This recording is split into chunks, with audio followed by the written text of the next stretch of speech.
Alors, une expression que j'ai entendue ce matin, je ne sais plus très bien à quelle occasion, dans les trucs que je regarde sur mon sur mon ordinateur, c'est le rapport entre l'État et la nation. Et je dirais même l'État et l'Empire. Quand on dit que, par exemple, j'entends souvent cette formule, l'État en France a précédé la nation. Ça veut dire quoi? Ça veut dire que la France est un État, est un empire. Parce que dans un empire, il y a un État. Il y a un État qui va, qui va conquérir, qui va annexer, qui va coloniser, et ça va former un ensemble. Donc là, il y a effectivement un moteur qui est l'État, et qui va unifier plus ou moins son territoire, qui est un territoire qui va d'ailleurs s'augmenter ou parfois se réduire.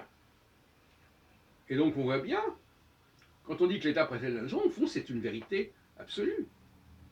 Au fond, toute nation est précédée par l'État et dépend de l'État, et donc toute nation est un empire.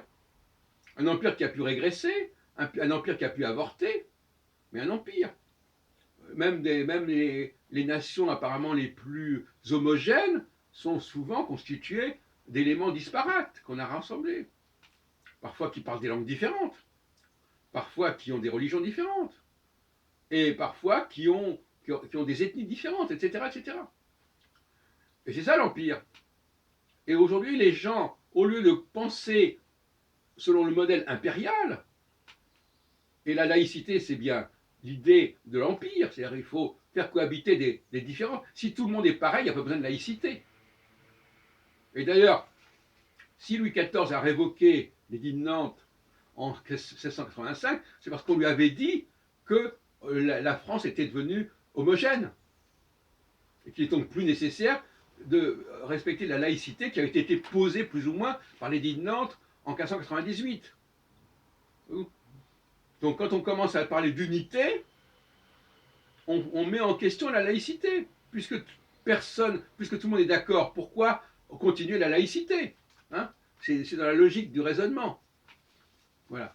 Donc la laïcité dont on parle par rapport à la France, c'est une laïcité qui ne fait sens qu'au niveau de l'Empire, et qui ne fait sens qu'au niveau d'un État qui se développe et donc qui augmente. Et par conséquent, on n'est pas dans le domaine de la nation avec quelque chose qui serait là au départ.